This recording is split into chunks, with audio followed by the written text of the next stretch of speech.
So I'm going to ask you this one next. In relation to the tiers of jurisdiction in our lawful and legal framework, we refer to natural law, universal law, God's law as the highest jurisdiction over man-made laws.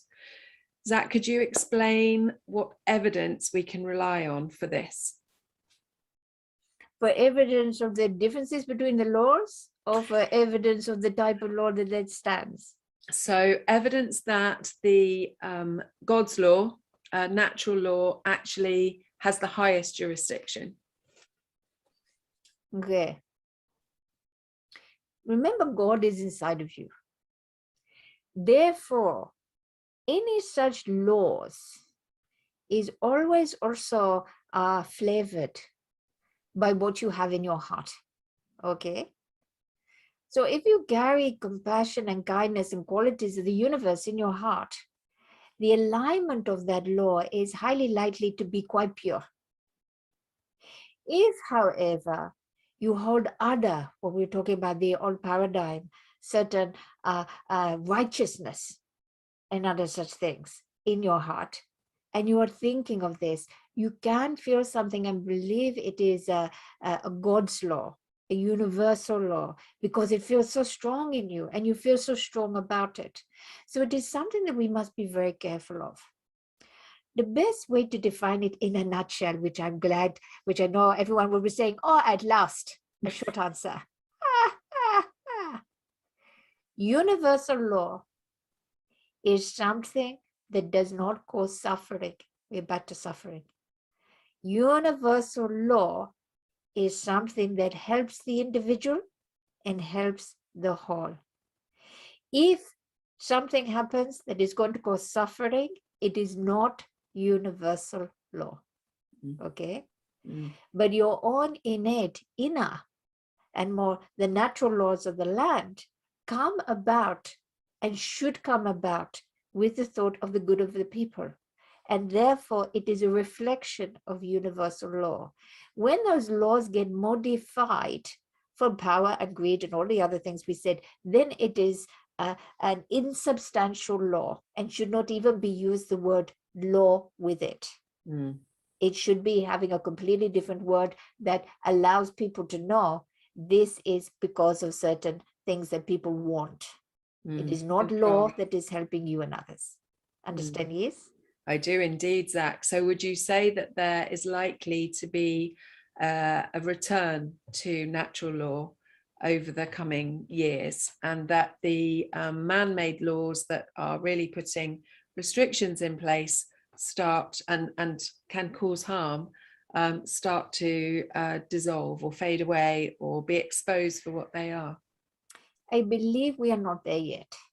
I expect that to be a lot of people in the world have no idea regarding the laws that they are actually governed by on their land. Does not come into their life. And as we've said time before, something needs to often come directly into your life for there to be enough energy of a group en masse to change it. Now, many people listening may think, oh, but we have got that. But remember, you've got billions and billions of people on your planet who are not aware as well. Not all billions, but this is not something that a lot of people are necessarily fully aware of. So I think it is going to be some time yet, I'm afraid, my dear friend Hazel. I expect there to be a lot more of these unlawful laws come into circulation, but because of transparency, because we have the alignment of truth that came in a number of years ago, where nothing can stay covered up forever. You cannot bury something now and it not show up. It's like toxins. The truth comes out. I always say truth is fluid, but what I mean by that is people, again, their emotional intelligence, they can feel and they listen. And when they discover about lots of these laws, they go, that's not for my benefit. That's not for my neighbor's benefit. What is going on? Yeah. Here the whole time.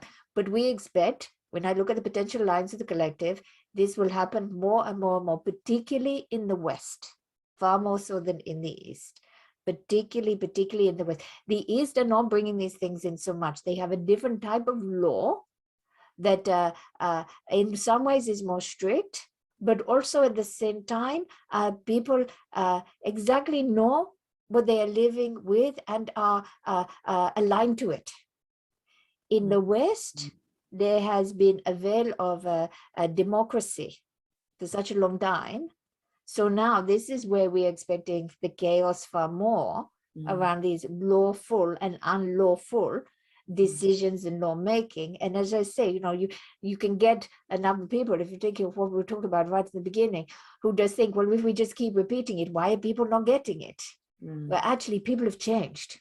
People have changed, people know. So we do expect there to be a lot more pushback until there can come a time of, it won't necessarily go straight to universal law because people are not there yet.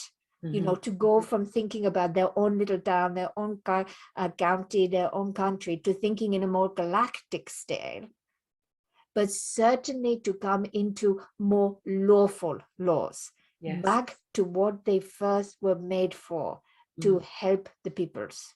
Understand? Yes. Oh, absolutely. And as you say, the more they impose things that don't make sense or aren't for the betterment for the people, the more people are waking up to there being a better way to have a remedy for situations. And presumably, again, we then will get to a 100-monkey situation where the tipping point will be present. Thank Good, you. eh? Yes, good, brilliant.